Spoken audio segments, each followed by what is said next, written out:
नमस्कार, बहुत स्वागत है आप सभी लोगों का समाधान प्रोग्राम में, जो कि यूपी पीसीएस 2023 और 2024 वाले बच्चों के लिए है। बीच में ये कंटेंट आना थोड़ा सा रोक दिया गया था, उसके पीछे का कारण था आपका प्रीलिम्स एग्जाम। तो इसे कंटिन्यू कर दिया गया है, डे 71 से कंटिन्यू हो चुकी है और बहुत जल्द इसमें कंटेंट बहुत फ्रिक्वेंटली आपको मिलने वाले हैं। तो जो लोग भी यूपी पीसीएस 2023 मेंस की तैयारी कर रहे हैं वो लोग, और जो दो लोग 2024 की टारगेट किए हुए वो लोग जो है इसमें जुड़ सकते हैं। जैसा आप सभी लोग को पहले बताया जा चुका है, इसके माध्यम से हम लोग कंप्लीट 6 जीएस के जो पेपर हैं उसमें कंप्लीट पीडीएफ वीडियो आपको 600 प्रश्नों को 100 प्रश्न पर पेपर के आधार पर अकॉर्डिंग टू सिलेबस इसमें कराया जा रहा है। और ये आपको 6,000 रुपये में मात्र जो है दिया जा रहा है, ठीक है, समाधान प्रोग्राम। और इसको आप लोग ले सकते हैं। लेने के लिए जो दिए गए नंबर हैं नीचे 7681145882 पर संपर्क कर सकते हैं, 9453775039 पर संपर्क कर सकते हैं। और इसके साथ हम लोगों ने एक और नई इनिशिएटिव को शुरुआत की है, वो ये है कि जो लोग सिर्फ पेपर 5 और 6 जो नया जुड़ा सिलेबस है उसको लेना चाहते हैं, तो उन लोगों के लिए भी बहुत ही कम कॉस्ट में इसको उपलब्ध कराया गया है, जो कि मात्र 1,500 रुपये का है। उसमें यूपी स्पेशल के जो दोनों प्रश्न पत्र हैं उसके 200 प्लस क्वेश्चन आपको उपलब्ध कराए जा रहे हैं, तो आप लोग ले सकते हैं। और कंप्लीट जो समाधान है उसकी फीस जो है 6,000 रखी गई है। जो पहले 5100 थी उसमें मात्र थोड़ा सा इजाफा किया गया, क्योंकि पहले 400 क्वेश्चन उसमें दिए जा रहे थे, अब आपको 600 प्लस क्वेश्चन दिए जाएंगे, तो थोड़ा सा उसमें ज़्यादा नहीं बढ़ाया गया, 900 रुपये बढ़ाया और 6,000 रुपये उसकी फीस कर दी गई है। डिटेल के लिए आप इन नंबरों पर संपर्क कर सकते हैं। तो अभी हम लोग कंटिन्यू आपको यूपी स्पेशल के पेपर 5-6 के कंटेंट यहाँ पर उपलब्ध कराने वाले हैं। इन नंबर पर संपर्क कर सकते हैं किसी भी डाउट को क्लियरेंस के लिए। आप देखिए, क्वेश्चन है आज का पहला आपका कि उत्तर प्रदेश में क्षेत्रीय विषमता के कारण और एवं उनके परिणामों की चर्चा कीजिए। ठीक है, अच्छा क्वेश्चन है। क्षेत्रीय विषमता क्यों पाई जाती है उत्तर प्रदेश में, मतलब क्या है वो, तो उसके बारे में क्वेश्चन है। अच्छा क्वेश्चन है और ऐसे क्वेश्चन आ चुके हैं यूपी पीसीएस में पूर्व में भी। तो क्षेत्रीय विषमता से तात्पर्य किसी क्षेत्र प्रदेश के मतलब के अंतर क्षेत्रीय इकाई भागों के बीच आर्थिक तथा गैर आर्थिक सूचकों के आधार पर व्याप्त विषमता से है। ठीक, उत्तर प्रदेश राज्य नियोजन विभाग राज्य के समग्र विकास सूचकांक के आधार पर 4 आर्थिक क्षेत्रों यानी कि पूर्वी, पश्चिम, केंद्रीय और बुंदेलखंड में बांटता है। इन चारों क्षेत्रों में विकास के मानकों के आधार पर व्यापक अंतर पाया जाता है। मतलब कि एक ही राज्य के अलग अलग क्षेत्रों में जो विषमताएं पाई जाती हैं उनको हम क्षेत्रीय विषमता के नाम से जानते हैं। तो उसी के आधार पर क्वेश्चन है, तो उसी की क्षेत्रीय विषमता का कारण क्या है और अगर वो हैं तो उनसे क्या प्रभाव या उनका क्या परिणाम पड़ रहा है, उस पर आधारित ये प्रश्न है आपका। देखते हैं, इंग्लिश में भी आप देख लीजिए। Discuss the cause and consequences of regional disparity in the Uttar Pradesh. तो पहले आपने एक प्रस्तावना दे दी, ये 12 नंबर 8 नंबर में कंबाइन करके बनाया गया, तो आप लोग कहीं पर भी इसका यूज कर सकते हो। ठीक है, अब आगे आएंगे हम पश्चिम उत्तर प्रदेश में जहां उच्च नगरीकरण पाया जाता है, वही पूर्वांचल एवं बुंदेलखंड में नगरीकरण की स्थिति निम्न है। ठीक है, पश्चिम उत्तर प्रदेश समृद्ध है, नगरीकरण के वहाँ अधिक है, गाँव में लोग कम रह रहे हैं, लेकिन पूर्वांचल और बुंदेलखंड में नगरीकरण की स्थिति निम्न है। चारों क्षेत्रों यानी कि जो दिए गए हैं उसमें पश्चिमी और बुंदेलखंड, केंद्रीय और पूर्वांचल में प्रति व्यक्ति आय में भी महत्वपूर्ण अंतर देखने को मिलता है। प्रति लाख जनसंख्या पर पंजीकृत कारखानों की संख्या पश्चिम में 10.6% है, केंद्र में 6.6, पूर्वांचल में 1.8 और बुंदेलखंड में 1.7। कुछ डाटा आपने दिए जिसके माध्यम से आप विषमता को बता पाए ना। ऐसे लिख दोगे कि विषमता है तो कैसे मान लेगा कोई। ठीक है, अनाज की औसत उपज क्विंटल प्रति हेक्टेयर के मामले में पश्चिम उत्तर प्रदेश 25.2, केंद्रीय 21.2, पूर्वांचल 19.6 और सबसे बुरी स्थिति बुंदेलखंड की 11.4 क्विंटल पर हेक्टेयर का उत्पादन होता है, जो कि व्यापक अंतर को दर्शाता है।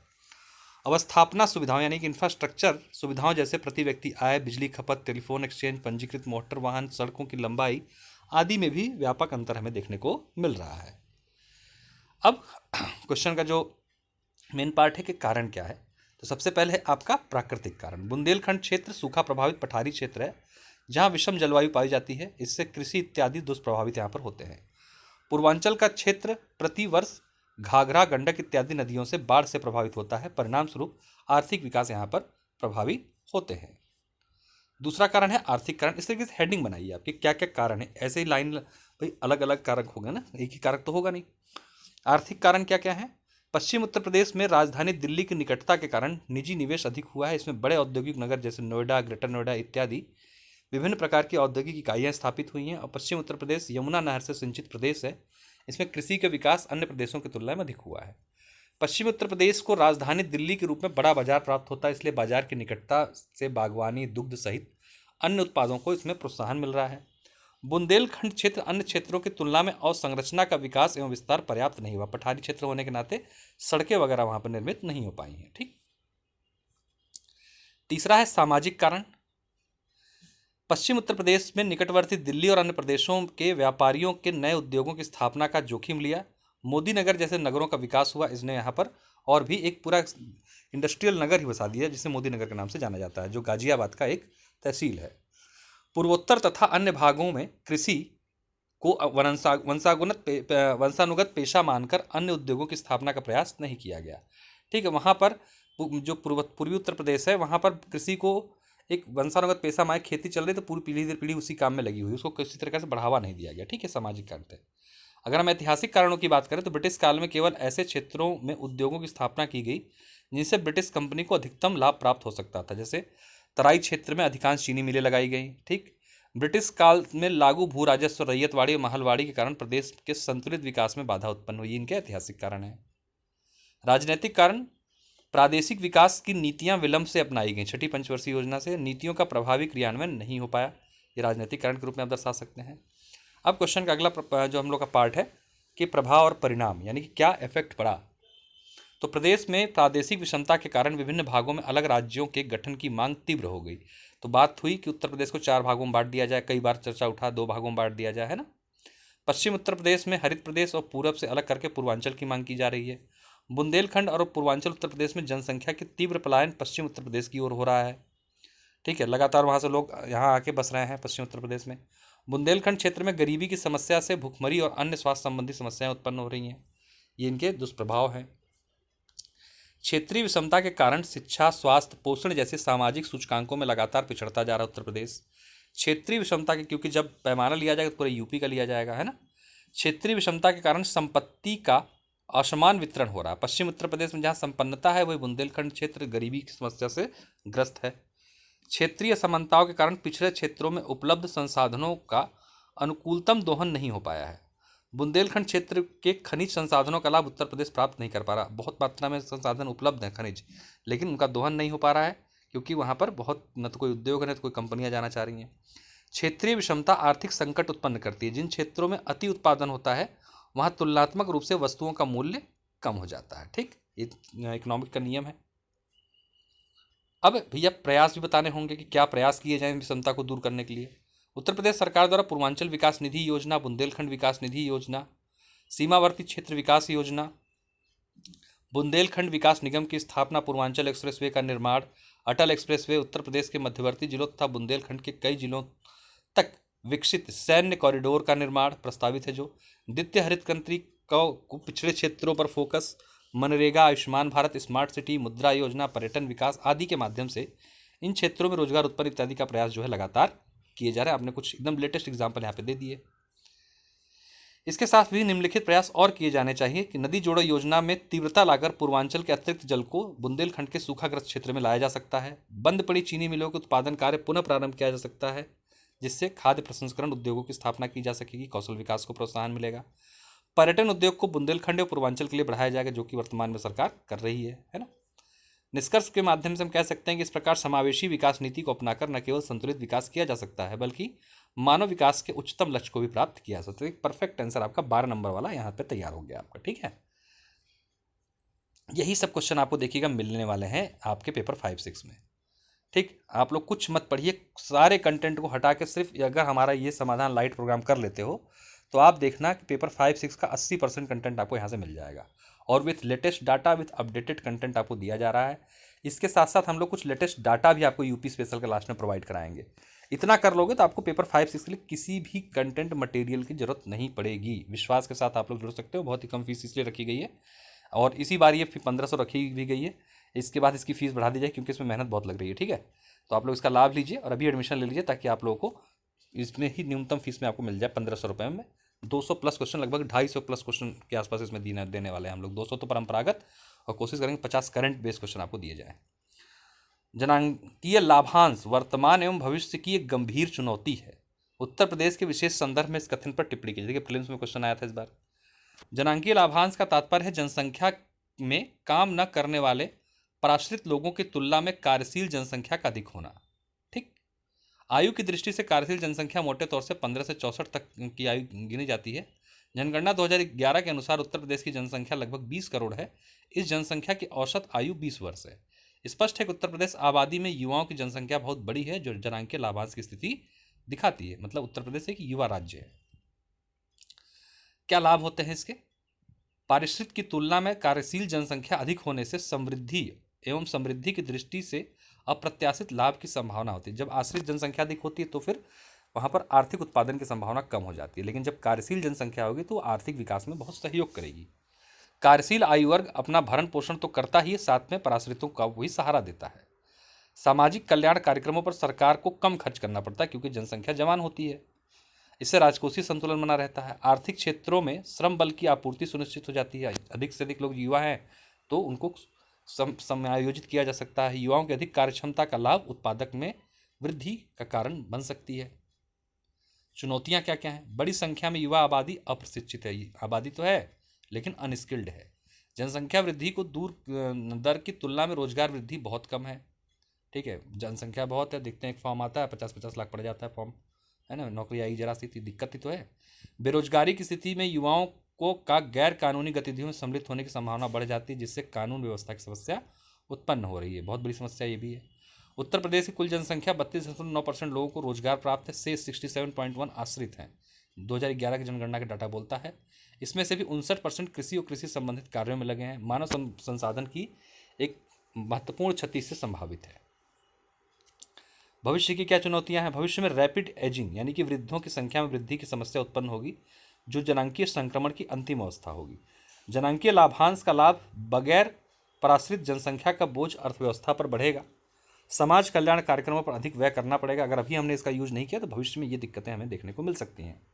आर्थिक विकास की गति मंद पड़ जाएगी अगर हमने अभी राइट स्टेप नहीं उठाया तो। समस्या समाधान के क्या प्रयास, आगे की क्या राहें हो सकती हैं? तो वर्ष 2014 में कौशल विकास कार्यक्रमों को गति प्रदान करने के लिए कौशल एवं उद्यमिता विकास मंत्रालय गठन प्रदेश सरकार द्वारा किया गया। प्रधानमंत्री कौशल विकास योजना को पूरे प्रदेश में लागू किया गया। कानपुर में एक राष्ट्रीय कौशल विकास संस्था की स्थापना केंद्र की स्थापना की जाएगी और बनारस हिंदू विश्वविद्यालय में इंक्यूबेशन सेंटर की स्थापना की गई है। ये सब इसी के लिए है कि ताकि स्किल वर्कर्स यहाँ पे उपलब्ध किए जा सकें। ठीक है,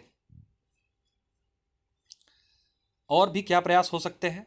वर्तमान शिक्षा प्रणाली में परिवर्तन लाकर रोजगार उन्मुख बनाया जाना, जैसे कि नई शिक्षा नीति के माध्यम से किया जाने का प्रयास किया जा रहा है। संप्रधान क्षेत्रों के विकास को प्राथमिकता दी जाएगी। लघु एवं मध्यम उद्योगों को प्रोत्साहन के साथ ही कृषि आधारित उद्योगों के विकास हेतु वित्तीय और नीतिगत पहले की जाएं और युवाओं को स्वरोजगार एवं उद्यमिता हेतु प्रेरणा और प्रेरित करने की आवश्यकता है। ये हम और एक्स्ट्रा चीज़ें करके इस चीज़ को बढ़िया बना सकते हैं। ठीक, सरकारी प्रयास तथा प्रधानमंत्री कौशल योजना आदि के कुशल क्रियान्वयन द्वारा तथा रोजगार के अवसर उपलब्ध कराकर जनांकीय लाभांश के नकारात्मक प्रभावों से जो है बचा जा सकता है। तो ये भी 12 नंबर क्वेश्चन आपने कंप्लीट किया। तीसरा बड़ा महत्वपूर्ण क्वेश्चन है, बहुउद्देशीय परियोजना क्या है? उत्तर प्रदेश की बहुउद्देशीय परियोजनाओं का वर्णन करिए। ठीक, इंपॉर्टेंट क्वेश्चन। बहुउद्देशीय परियोजना देश में उपलब्ध जल संसाधनों के वैज्ञानिक प्रबंधन और इष्टतम दोहन की दृष्टि से महत्वपूर्ण है। इसी कारण स्वतंत्रता के पश्चात ही 1948 में देश की प्रथम बहुउद्देशीय परियोजना दामोदर घाटी परियोजना की आधारशिला रखी गई। पंडित जवाहरलाल नेहरू ने इसे आधुनिक भारत का मंदिर कहा था। ठीक, आपने थोड़ा सा बहुउद्देशीय परियोजना के बारे में बताया, थोड़ा और बताइए, क्योंकि क्वेश्चन का एक पार्ट है बताना है कि है क्या वो चीज़ ना। कई उद्देश्यों को ध्यान में रखकर प्रारंभ की गई नदी घाटी परियोजना को बहुउद्देशीय परियोजना कहा जाता है। परियोजना के माध्यम से सिंचाई, जल विद्युत, बाढ़ नियंत्रण, पेयजल आपूर्ति, मृदा संरक्षण इत्यादि अनेक उद्देश्यों को प्राप्त किया जाता है। उदाहरण के लिए कोसी परियोजना के माध्यम से बिहार का शोक मानी जाने वाली कोसी नदी को पर बाढ़ नियंत्रण का प्रयास किया गया, साथ ही सिंचाई और विद्युत उत्पादन भी संभव हो पाया।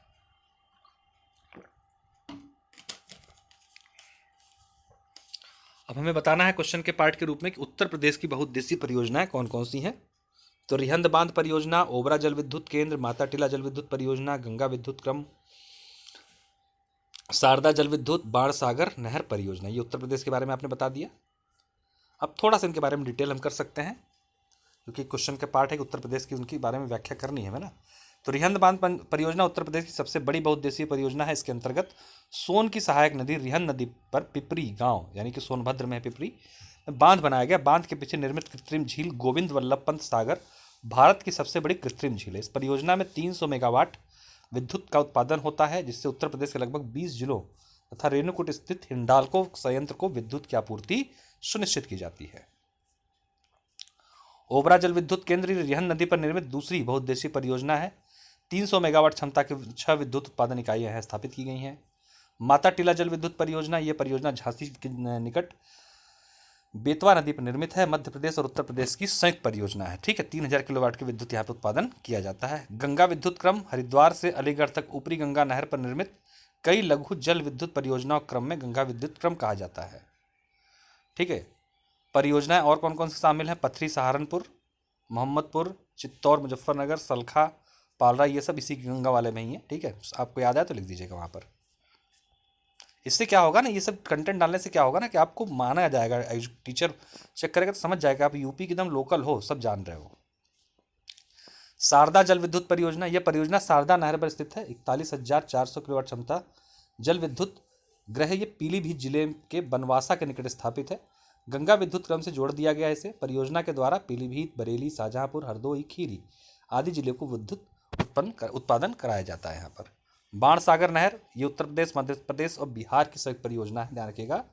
और शहडोल मध्य प्रदेश जिले के दियालोद गांव के निकट बांध निर्मित किया गया है। बांध में कुल 171 किलोमीटर लंबी नहर बनाई गई है, जिससे उत्तर प्रदेश के मिर्जापुर और प्रयागराज जिले की सिंचाई हेतु जल सुनिश्चित किया जाता है।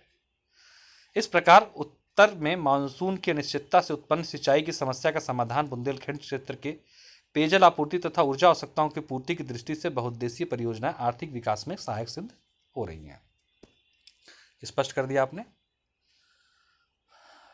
अब अगला क्वेश्चन फिर जनगणना पर ही आधारित है कि जनगणना 2011 के आधार पर उत्तर प्रदेश की जनसांख्यिकीय विशेषताओं पर वर्णन करना है आपको। ठीक है, तो जनगणना जनसंख्या के सामाजिक आर्थिक विशेषताओं जैसे कुल जनसंख्या वृद्धि दर, आयु, लिंग, शैक्षणिक स्तर, जन्म दर इत्यादि का सांख्यिकी संग्रह है। जनगणना 2011 कुल मिलाकर भारत की 15वीं और स्वतंत्र भारत की 9वीं जनगणना थी। ध्यान रखिएगा, 10वीं जनगणना थी। ठीक है, एक चीज़ का ध्यान रखिएगा क्योंकि इधर बीच उत्तर प्रदेश जनसंख्या नियंत्रण पर काफ़ी काम कर रहा है, तो ऐसे में सवाल बनने की पूरी गुंजाइश है। ठीक है, मेंस में क्या विशेषताएं हैं? कुल जनसंख्या जनगणना 2011 के अनुसार उत्तर प्रदेश की इतनी ही याद आ जाए तो ठीक है, बस वरना परसेंटेज लिख दीजिएगा।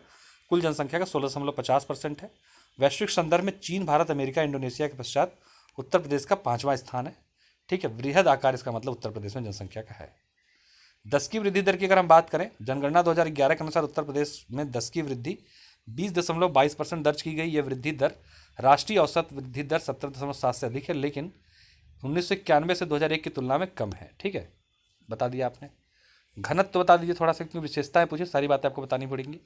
2011 के अनुसार राज्य का औसत घनत्व 829 प्रति व्यक्ति प्रति वर्ग किलोमीटर है, जो राष्ट्रीय औसत 382 के दुगने से भी अधिक है।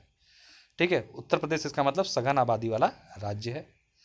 साक्षरता दर की बात करें तो उत्तर प्रदेश साक्षरता दर 67.7% है, जो औसत 73 से कम है। केरल 92, मिजोरम 89, गोवा 88 जैसे राज्यों में साक्षरता दर की गई है। उत्तर प्रदेश के सभी राज्यों के अगर क्रम में देखें तो 29वें स्थान पर सारा, जो एक चिंताजनक विषय है। पुरुष साक्षरता दर 77% और महिला 57 में अंतर विद्यमान है, यानी कि महिला और पुरुषों की साक्षरता में भी अंतर देखने को मिल रहा है। लिंगानुपात की बात करें तो प्रति 1000 पुरुषों और स्त्रियों की संख्या को लिंगानुपात कहा जाता है। जनगणना 11 के अनुसार लिंगानुपात 912 है। राष्ट्रीय औसत 943 से कम है, लेकिन 2001 की तुलना में इसमें सुधार हमें देखने को मिला है। नगरीय और ग्रामीण जनसंख्या की अगर बात करें तो उत्तर प्रदेश की जनगणना में 77.70% जनसंख्या ग्रामीण है और 22.3% नगरीय जनसंख्या दर्ज की गई जनगणना 11 के अनुसार। ठीक है, तो प्रतिशत बढ़ा है, यद्यपि यह कम है, लेकिन नगरीय जनसंख्या वृद्धि की प्रवृत्ति को प्रकट करता है, यानी कि उत्तर प्रदेश में नगरीय जनसंख्या बढ़ रही है। अनुसूचित जातियों की बात करें तो उत्तर प्रदेश की कुल जनसंख्या में अनुसूचित जातियों का प्रतिशत 20.7% है। उत्तर प्रदेश में सर्वाधिक अनुसूचित जाति की जनसंख्या वाला प्रदेश है। ठीक है, जितनी बड़ी आबादी समावेशी विकास को फोकस कार्यक्रम के लिए आवश्यकता को बताती है, यानी कि हमें इनके विकास के लिए कुछ स्पेशल कार्यक्रम चलाने होंगे। अगर अनुसूचित जनजातियों की बात करें तो राज्य की कुल जनसंख्या में अनुसूचित जनजातियों का प्रतिशत 0.6% है, जो सोनभद्र, बलिया, कुशीनगर, ललितपुर इत्यादि जिलों में अधिक संख्या में पाई जाती है। यद्यपि जनजातियों की संख्या तुलनात्मक रूप से कम है, लेकिन इनकी सामाजिक आर्थिक स्थिति अत्यंत चिंताजनक है। बाल आयु समूह 0 से 6 वर्ष की जनगणना के अनुसार उत्तर प्रदेश 0.6 वर्ष की आयु की कुल जनसंख्या का 15.41% है। यद्यपि ये राष्ट्रीय औसत से अधिक है, लेकिन 2011 की तुलना में ये कम है। तो ये जनसंख्या में वृद्धि की गिरावट की प्रकृति को क्या कर रहा है, उजागर कर रहा है, यानी कि जनसंख्या हमारी गिर रही है। धार्मिक समूह की अगर बात करें, धर्म आधारित जनगणना 2011 के अनुसार उत्तर प्रदेश में हिंदू धर्म अनुयायियों की संख्या सबसे अधिक लगभग 80% है। इसके पश्चात मुस्लिम 19%, सिख, ईसाई, जैन, बौद्ध धर्म सब मिलाकर 1% है। निष्कर्ष के रूप में कह सकते हैं जनगणना 11 में प्रदेश की जनसंख्या वृद्धि दर में गिरावट और साक्षरता दर में वृद्धि जैसे विभिन्न सूचनाएं प्राप्त होती हैं।